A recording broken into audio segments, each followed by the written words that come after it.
नमस्कार, परिवर्तन मैथमेटिक्स में आप सबका स्वागत है। मैं हूं रंजीत और SSC GD group D NTPC mains के इस सीरीज़ में मैं लेकर आया हूं 10 खूबसूरत सवाल। तो चलिए सिखाते हैं आज आपको इन 10 सवालों को बनाने के बेस्ट तरीके। और ये सारे सवाल एग्ज़ाम्स के हैं। आपको सीख कर बहुत अच्छा लगेगा, आपको सीख कर बहुत अच्छा लगेगा। देखिए सवाल क्या है।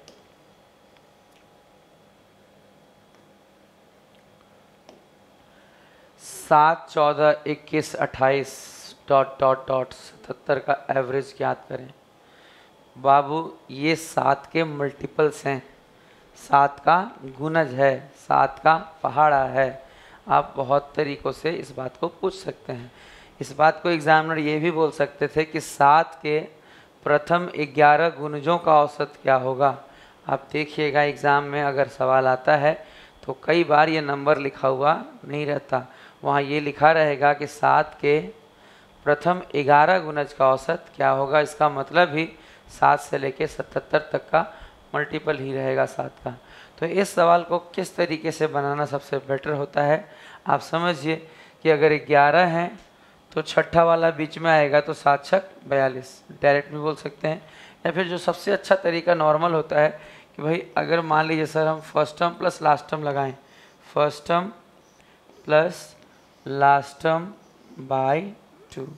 बाबू किसी भी क्वेश्चन में अगर आपको एवरेज निकालना हो, बाबू किसी भी क्वेश्चन में अगर आपको एवरेज निकालना हो और अगर अगर अगर श्रेणी समानांतर श्रेणी हो, एरिथमेटिक प्रोग्रेशन में हो या क्रमागत पदों का अंतर बराबर हो, डिफरेंस बराबर हो, तो first term plus last term by 2 is the best formula to calculate average.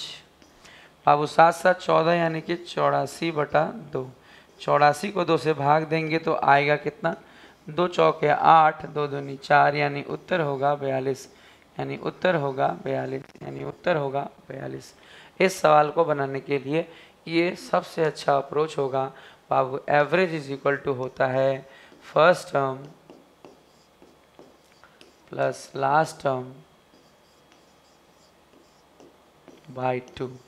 First term plus last term by 2, पहला पद प्लस आखिरी पद बटे में 2।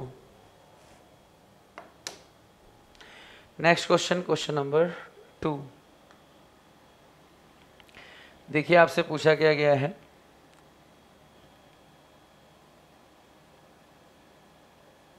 ये देखिए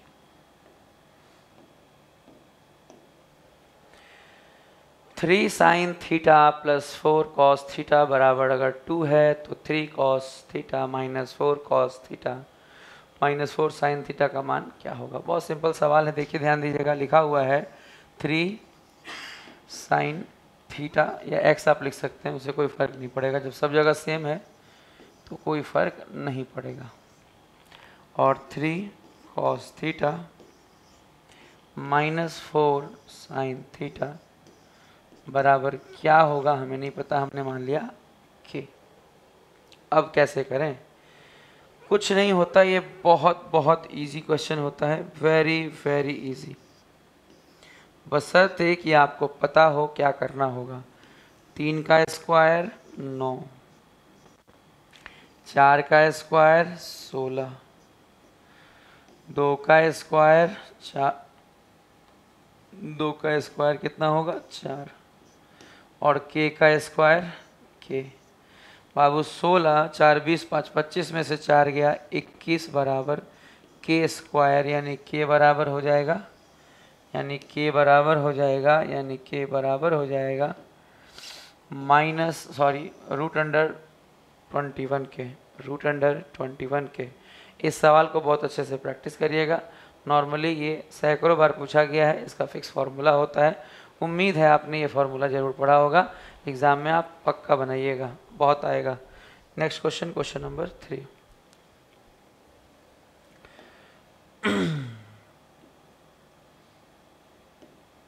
क्वेश्चन नंबर 3 देखिए।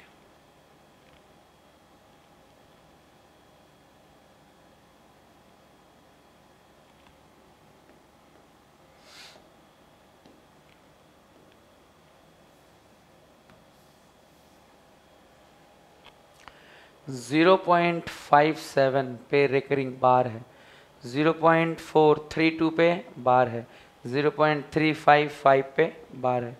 इस सवाल को बनाने का जो सबसे बेस्ट तरीका होता है वो हम आपको सिखाते हैं कि किस तरह से कैलकुलेट करेंगे तो एग्ज़ाम में कैलकुलेट करना संभव होगा, एग्ज़ाम में कैलकुलेट करना संभव होगा।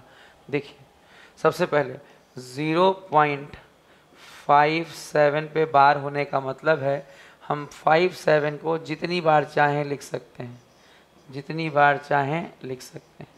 लिखना सीखिए बाबू। 0.432 बाबू 4 और 32 पे बार का मतलब है बाबू, 32 पे बार का मतलब है कि हम 32 को जितनी बार चाहें लिख सकते हैं, 32 को हम जितनी बार चाहें लिख सकते हैं, 32 को हम जितनी बार चाहें लिख सकते हैं। 0.35 बाबू ध्यान दीजिएगा, अगला पॉइंट है, अगर 0.3 और 5 पे बार है, 5 पे बार होने का मतलब होगा कि 5 हम जितनी बार चाहें लिख सकते हैं, 5 हम जितनी बार चाहें लिख सकते हैं, 5 हम जितनी बार चाहें लिख सकते हैं। बस इतनी सी बात है। पहला और दूसरे के बीच में माइनस होगा और दूसरे और तीसरे के बीच में क्या होगा, प्लस। बात आप बहुत ध्यान से समझिएगा इस पॉइंट पे। दशमलव के बाद यहाँ 2 अंकों पे बार लगा है, दशमलव के बाद यहाँ भी 2 पे लगा है, दशमलव के बाद यहाँ 1 पे लगा है बाबू। 2 और 1 का एलसीएम जो होता है वो होता है 2। इसका मतलब है कि आंसर में भी 2 पे बार लगेगा। इसका मतलब है कि आंसर में भी 2 पे बार लगेगा। दशमलव के बाद एक भी ऐसा अंक नहीं जिस पे बार नहीं हो, सब पे बार है। इसमें एक अंक ऐसा है जिस पे बार नहीं है, इसमें भी एक अंक ऐसा है जिसमें बार नहीं है। तो आंसर में भी चूंकि एक और एक ही है तो एक पे बार नहीं रहेगा। मैक्सिमम कितने हैं, एक ही है तो एक पे बार नहीं रहेगा। आप यहाँ से ऐसे समझिए, लाइन खींच रहे हैं हम लोग,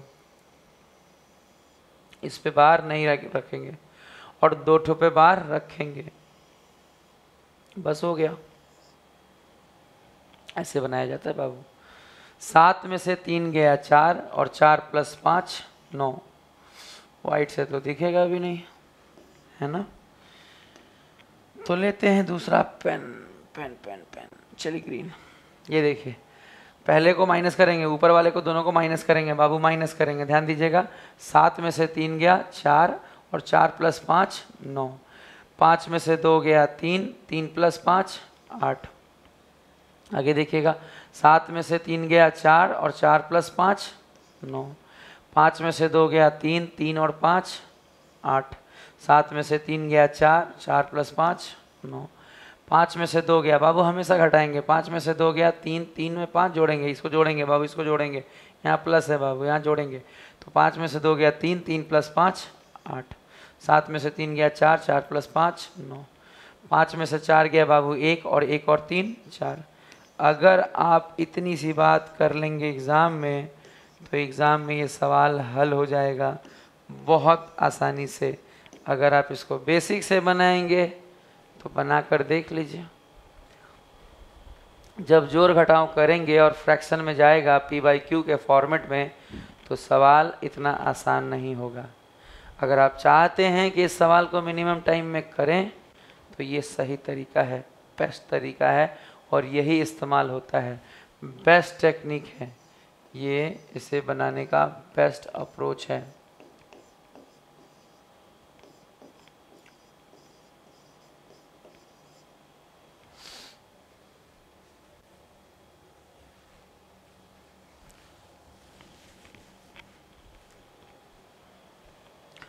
नेक्स्ट क्वेश्चन में चलते हैं हम लोग, क्वेश्चन नंबर 4 में बाबू, आज के चौथे सवाल में। चौथा सवाल भी बहुत खूबसूरत है। देखिए 1.23657657657, ध्यान दीजिएगा ये रिपीट हो रहा है, 657 657 657 रिपीटेशन है, बार है। तो लिखेंगे कैसे एग्जाम में जब ये सवाल आएगा तो कैसे लिखेंगे, देखिए 1.23 और जो रिपीट हो रहा है बाबू, जो रिपीट हो रहा है बाबू, जो रिपीट हो रहा है 657 657 657, उस पर लगेगा बार।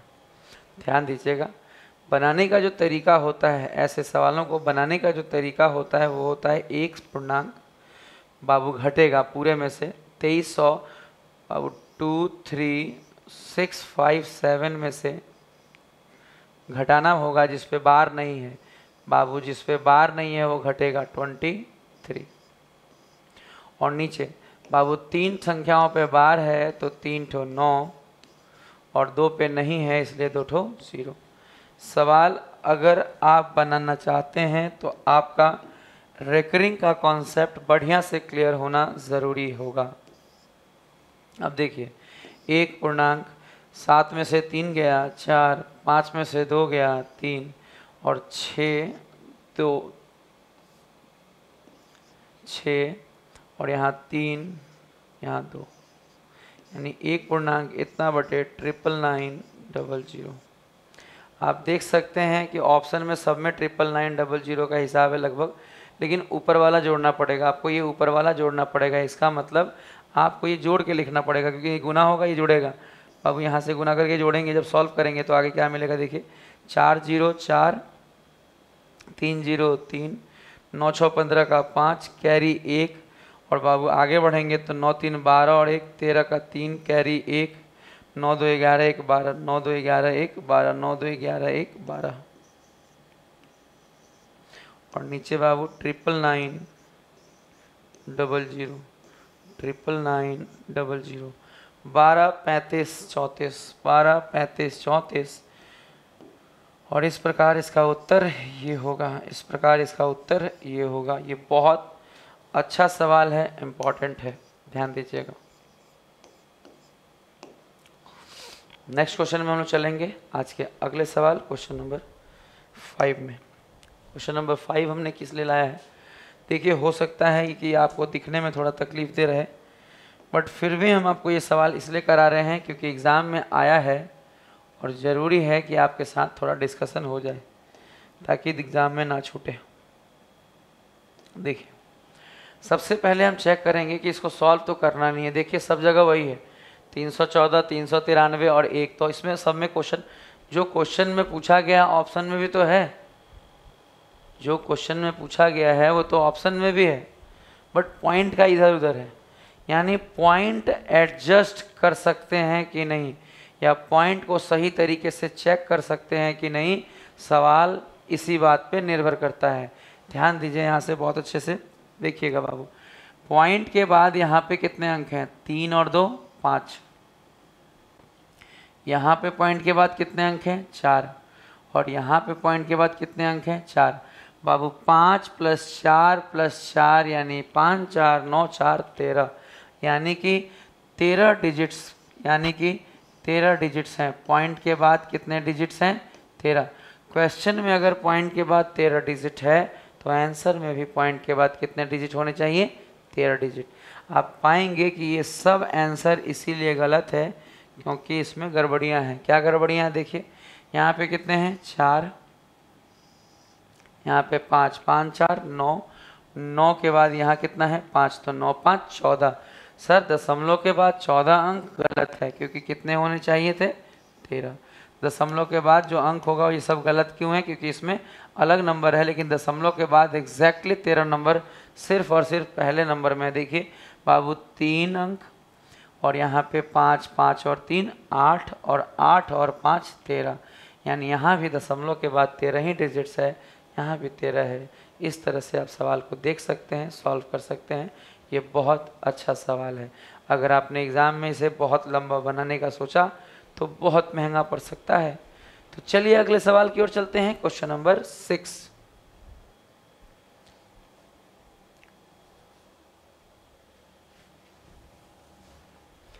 क्वेश्चन नंबर 6 देखिए, क्वेश्चन नंबर 6 में क्या है, क्यों लाया गया ये सवाल आपके लिए इस सीरीज़ में, सिर्फ इसलिए कि कई बार बच्चों से ये गलती हो जाती है कि वो इसे सही तरीके से नहीं जोड़ पाते हैं। देखिए अगर आपको दशमलव का जोड़ या घटाव में थोड़ी सी भी परेशानी है तो एक बात बस ध्यान दीजिएगा, बस एक बात ध्यान दीजिएगा कि दशमलव के जोड़ घटाव का एक ही शर्त है, ओनली वन रूल, सिर्फ एक नियम है बाबू, और वो एक नियम क्या है?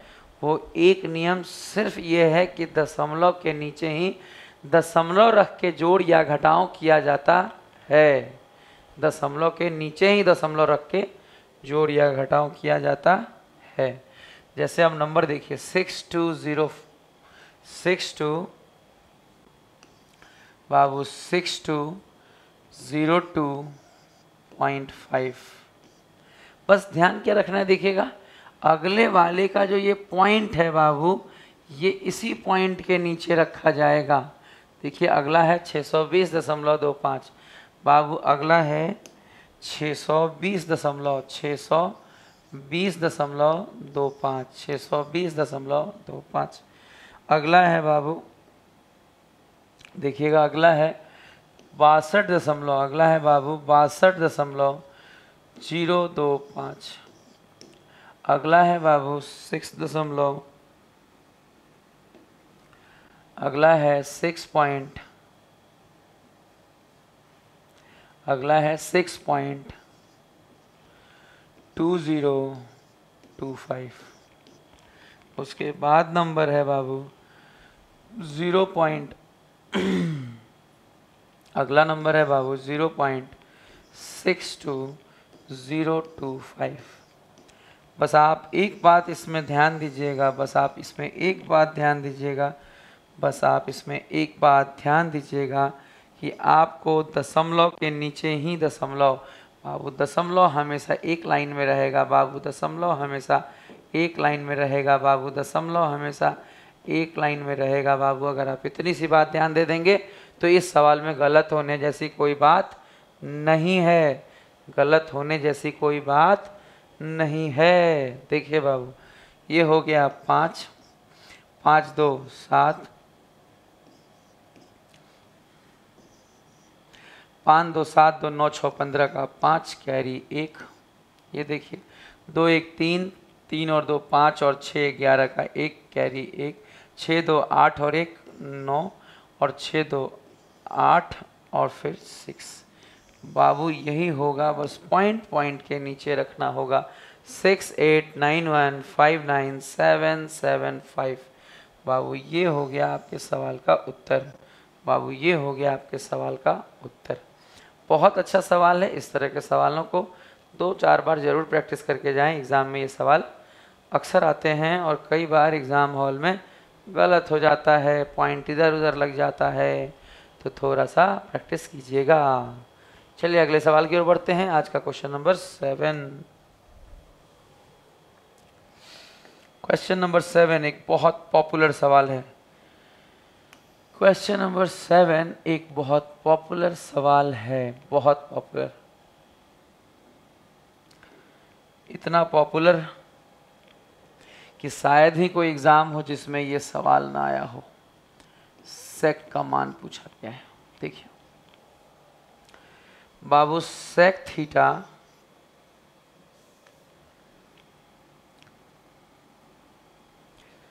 बाबू सेक थीटा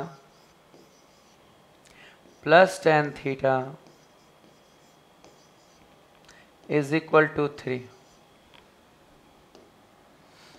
हमसे पूछा गया है सेक। आप अच्छे से जानते हैं कि सेक स्क्वायर थीटा माइनस, बाबू आप अच्छे से जानते हैं कि sec square theta minus tan square theta बराबर 1 होता है। आप ये भी जानते हैं कि ए स्क्वायर माइनस बी स्क्वायर का मतलब ए प्लस बी गुना ए माइनस बी।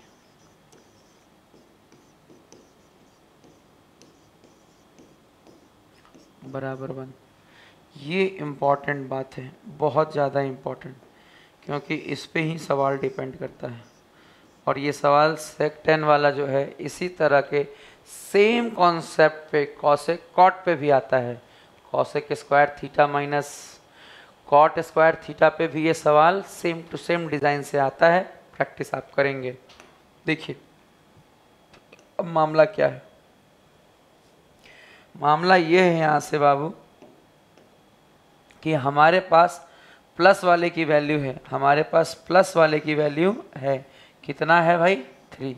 बाबू अगर इसकी वैल्यू 3 है तो माइनस वाले की वैल्यू 1/3।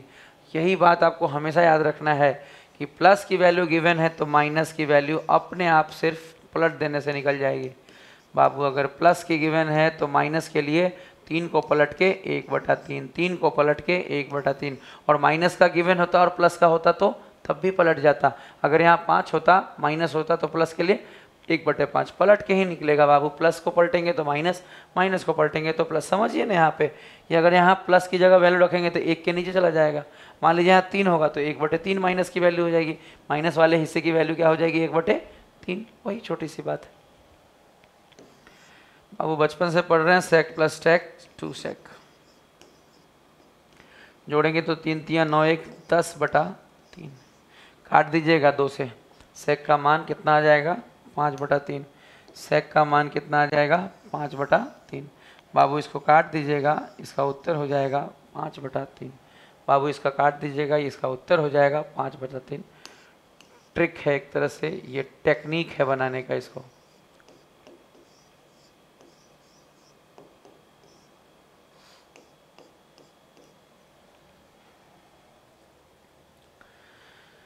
बहुत इंपॉर्टेंट सवाल था ये, इसे हल्के में बिल्कुल मत लीजिएगा, ये सचमुच बहुत अच्छा सवाल था। नेक्स्ट क्वेश्चन, क्वेश्चन नंबर 8 की ओर हम बढ़ेंगे। क्या दिक्कत है? दिक्कत क्या है? कुछ भी दिक्कत नहीं है सर। देखिए 1 + 2 + 3 + 4 + 5 + डॉट डॉट डॉट 30 तक बढ़े, फिर बीच में 31, फिर घटते घटते 1। बहुत बार आया है, कुछ नहीं करना होता है। बीच में जो है बाबू इसका स्क्वायर, बाबू 31 का स्क्वायर कितना होगा 961, यही इसका उत्तर होगा। बीच वाले का स्क्वायर कर दीजिए, खेल खत्म हो गया। Next question, question number 9। Question number 9 क्या सवाल है ये हम सीखेंगे। देखिए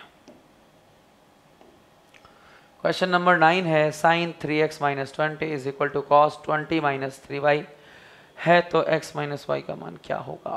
बहुत इजी सवाल, आप देखिए ध्यान से। थोड़ा सा हमको जगह चाहिए बाबू, तो इसको हल्का सा साइड किया जाए, छोटा नहीं करेंगे ताकि आपको दिखने में परेशानी ना हो बाबू। देखिए साइन को आप जानते हैं कि हम लिख सकते हैं बाबू, आप जान लीजिए। यहाँ से एक पॉइंट हम यहाँ दे दे रहे हैं।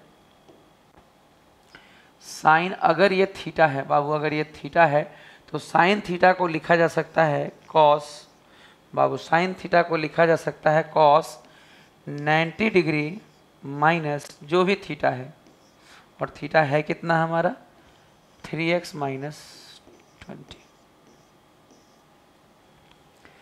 साइन थीटा को क्या लिखा जा सकता है कॉस 90 - थीटा। बचपन से पढ़ रहे हैं, बचपन से। चलिए आगे, आगे है कॉस,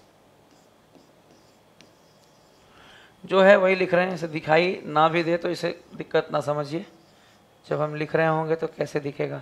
इस कॉर्नर पे जब हम लिखेंगे तो कैसे दिखेगा, तो देखिए यहाँ से क्या है कॉस, कॉस से मैनेज हो गया। अब बात इसकी मैनेज करने की करते हैं। इसे कैसे मैनेज करेंगे, देखिए 90 माइनस बाबू 3x माइनस है इसलिए plus 20 is equal to 20 minus 3y। 20 दोनों तरफ सेम पोजीशन पे है, निपट गया। 3y अगर हम उधर ले लें, उधर ही रहने देते हैं, इसको लेते हैं उधर, तो हम लेंगे 3x माइनस 3y बराबर 90 बाबू। 3x माइनस 3y बराबर 90, 3x माइनस 3y बराबर 3x माइनस 3y बराबर क्या है 90, 3x माइनस 3y बराबर 90। तो बताइए x माइनस वाई कितना होगा। 3 कॉमन निकालिए और 90 को काटिए, 3 कॉमन निकालिए और 90 को खुद काटिए, 3 कॉमन निकालिए और 90 को काटिए 3 से। पता है 3 कॉमन निकाल के अगर 90 को काटेंगे तो x माइनस वाई का मान कितना हो जाएगा 30 डिग्री। मस्त सवाल है, बिल्कुल मस्त मस्त। तो चलते हैं हम आज के आखिरी सवाल की ओर, क्वेश्चन नंबर 10। आज का लास्ट क्वेश्चन हम जो टेकअप किया है हमने, क्वेश्चन नंबर 10। देखिए, ओहो ये देखिए,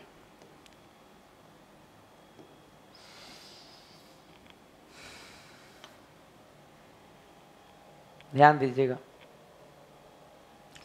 सबसे पहले जब हम ये पॉइंट हटा देंगे तो नीचे 10, यानी कि b का मान 7 और a का मान 10। बस बात खत्म। सवाल दिखने में जितना सुंदर लग रहा था, बनाने में उससे ज़्यादा सुंदर लगेगा। बहुत इजी है। देखिए बाबू a माइनस बी, तो 10 में से 7 गया 3। बाबू a प्लस बी, तो 10 7 17 प्लस 11/34। अब सिंपल भिन्न का जोड़ है और क्या है। अगर इसे 2 से गुना कर दें तो ये भी 34 हो जाएगा। तो 11 और 6 17/34। तो 17/34 का मतलब काटिए 1/2। 1/2 का मतलब 0.5। बाबू 17/34 का मतलब है 1/2, हाफ। इसे जब कैलकुलेट करिएगा तो उत्तर हो जाएगा 0.5। बहुत नॉर्मल सवाल, वेरी वेरी इजी। आज के लिए इतना ही। आपको हमारा ये वीडियो सीरीज़ कैसा लग रहा है हमें कमेंट बॉक्स में ज़रूर बताइए। Good day and good by two all of you.